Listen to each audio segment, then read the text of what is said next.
Welcome back to Porter-Pedia, the place where we try to fully map out uh, the astonishing creative landscape of Cole Porter. We're always looking for those little surprises tucked away in his catalog. And when you think strange Cole Porter song, I mean, your mind immediately goes to the showy ones, Yeah, right? absolutely. The ones that are just eccentric on the surface, these outrageous lists, the scandalous lyrics, all the clever puns that just skate right up to the edge. Right, you think of the catalogs of brand names or world geography, or the songs suggesting, that animals are having a much better time than we are.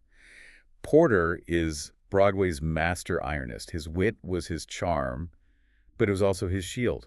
And those songs are strange because they're so theatrical, so in your face. Yeah. But today, we're going after a totally different kind of strangeness. We want to find the true anomaly. The song that's strange not because of how loud it is, but because of how much it sort of violates the DNA of its own creator. The sound of Porter dropping the armor. That's it, exactly. So what's the song? What's the true outlier that defies the classic Porter sound? It's probably the quietest, most exposed ballad he ever wrote, All Through the Night, from 1934. From Anything Goes. From Anything Goes. And that's the surprise. It's so strange precisely because it is so profoundly un-Porter. And to really get why it's so radical, you have to understand what people expected from him by 1934. Okay, let's establish that baseline, because that's crucial.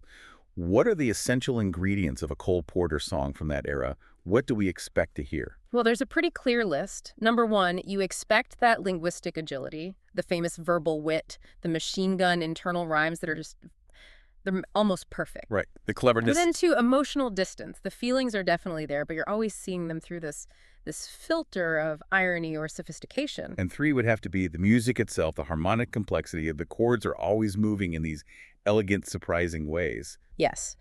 And the last one, number four, is the attitude. It's that knowing relationship with the audience. His songs perform their own intelligence. They let you know that the singer knows they're singing a very, very clever song. It's a wink. It's a total wink. Yeah. And that's what we call the Porter armor.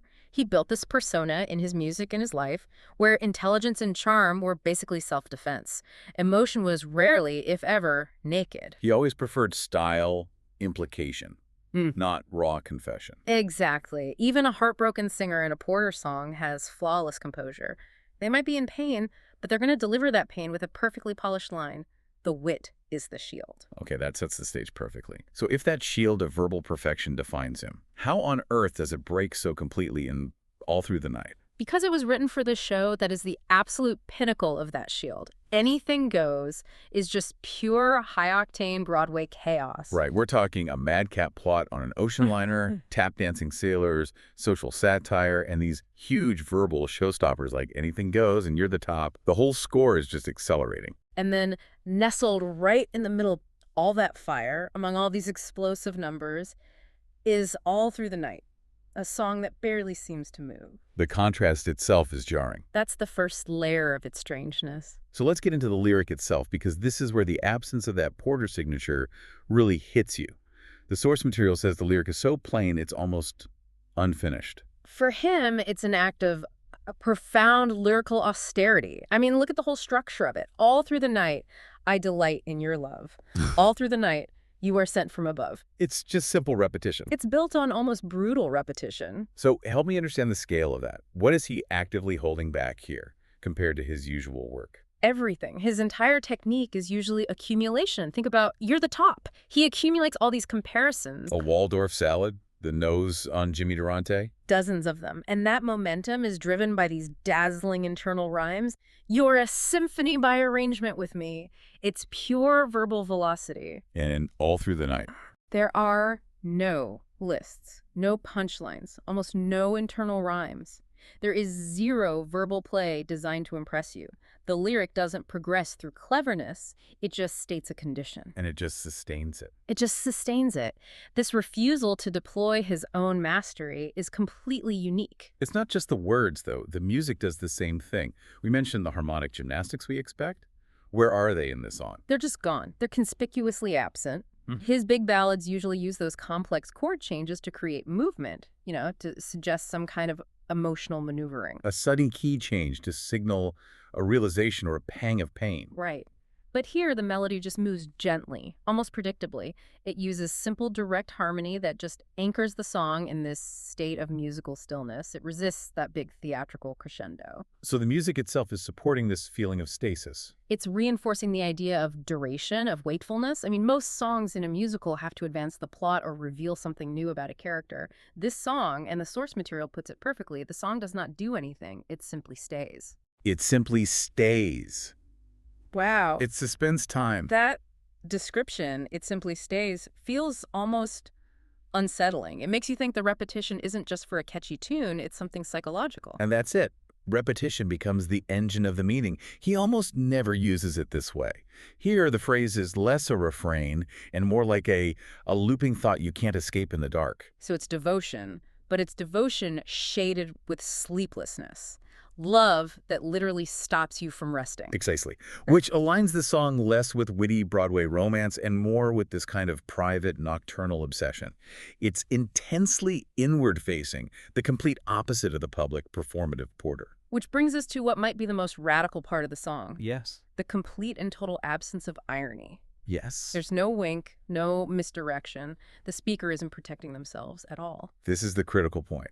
Porter's genius was making honest feelings safe to express because he buffered them with wit. Think of his great torch songs, So in Love or Every Time We Say Goodbye. Those songs convey incredible heartache, but they do it with such breathtaking sophistication, such elegance, that the pain itself becomes graceful. It becomes quotable. The elegance is the buffer. The singer is hurting, but look how well they articulate it. Exactly. The pain is refined. All Through the Night strips that entire mechanism away. It's sincerity with no decoration. It resists being quoted because it doesn't give you that quick, witty line. It demands you just sit in the feeling itself. I see the difference. So in Love is about sophisticated anguish. This song's about emotional plainness. It's just, I'm awake, I'm thinking of you, this is continuing. And that plainness is what is so profoundly strange for Cole Porter.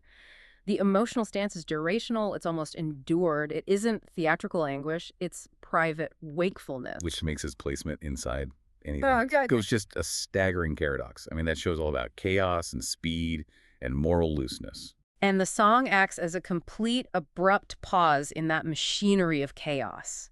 It pulls the audience out of the satire and the spectacle and puts them inside this quiet, private space. It doesn't comment on the chaos around it, it just ignores it. The rest of the show is all external. Who's hiding where, who's marrying whom.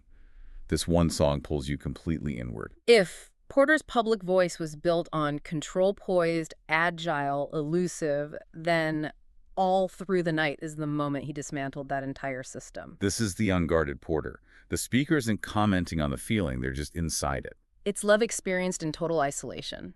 At night, when the social self dissolves and there's no audience you need to impress, the absence of irony means there is literally nowhere to hide. It feels like one brief moment where he let himself write without his defenses up. And he never really went back to that kind of sustained plainness again. Not like this, no. So let's address the challenge here. Why this song? What about other simple songs he wrote later? Why does this one from 1934 stand so alone? Because the songs people usually call strange, like Let's Do It or Be a Clown, they're odd because they weaponize his core aesthetic. They take his signature wit, his rhyming, his lists, and they just apply it to outrageous subjects. They're surreal, but they're still intensely controlled. Their oddness is a result of him using the armor for maximum effect. All Through the Night does the exact opposite. Its strangeness is in what it withholds. The sparkle, the control, the irony. All of it. If that verbal armor is the defining mark of his genius, then the one song where he takes it off completely has to be his most radical creation. And the final test, I suppose, is the simplest one. It is. If you heard this song played on a piano or just read the lyric on a page with no name attached, Yeah. you would not guess Cole Porter. Not in a million years. The song doesn't sound clever, it sounds patient, and for him, that is nearly unprecedented. That's an extraordinary point. The most distinctive voice in American songwriting produced one moment of almost total self-erasure. It is endured not because it dazzles you, but because it haunts you. It bypasses the intellect and just speaks to that quiet, nagging feeling. Cole Porter's Strangest song is the one that suggests a man awake at an hour when wit and sophistication and control are no longer any help at all. That sustained, unguarded stillness that is the greatest anomaly in his entire body of work. What a powerful way to look at this incredible composer. We put a link to All Through the Night in the episode description so you can listen to this fascinating anomaly for yourself. And you can really hear that stillness, especially when you put it up against the rest of the Anything Goes score. Join us next week on Porter-Pedia when we open up the next chapter of his remarkable career.